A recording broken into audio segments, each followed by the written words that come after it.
Gravley, and I'm from Cary, North Carolina. I think I really stand for just, as I said, doing things for other people.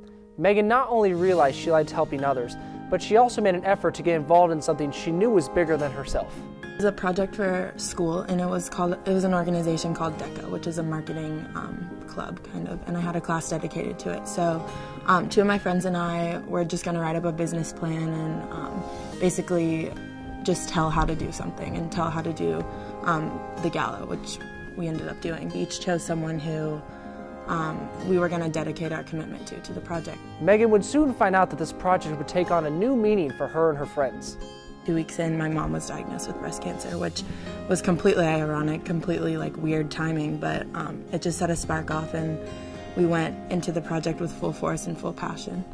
Like our previous commitments, the people that we were doing it for, it happened a long time ago. It wasn't as fresh in our minds, and then like this happened, and we kind of shifted our gears and realized that we have to do this because someone we love is like fighting, and we know that we're not doing this because we know it'll cure their cancer, but it gave us a small hope that maybe someday that the cure will be found.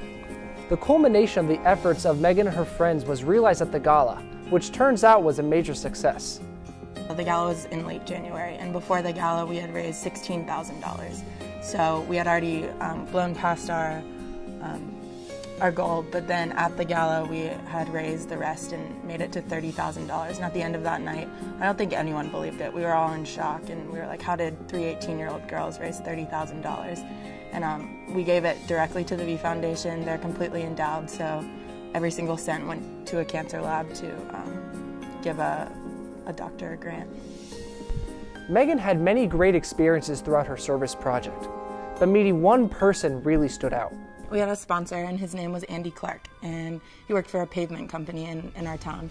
And I remember we would just go and say hi to him like after school on some days because he was awesome. He was maybe in his 60s. He had one leg in a wheelchair, like blue-collar worker, stuff like that. And we went and visited him one day, and we were just like, hi, how are you doing? Do you need anything?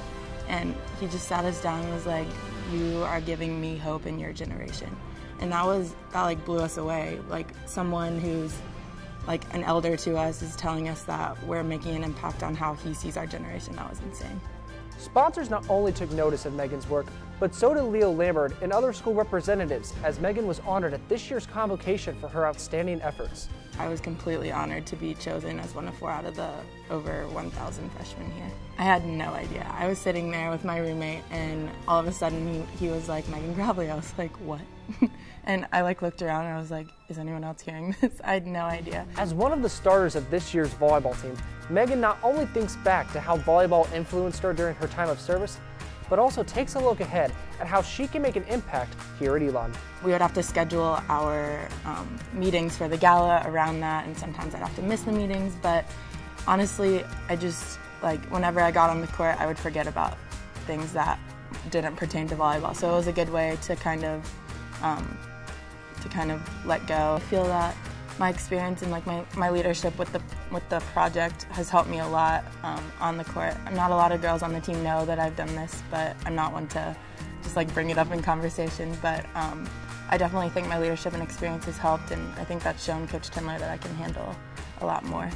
I love doing things with nonprofit work, with charities and stuff like that, but I have no idea how I'm going to make my impact here. I just want to make an impact, whether it's with volleyball or whether it's in the classroom or in a different way. I have no idea how I'm going to do it, but that's why I'm here.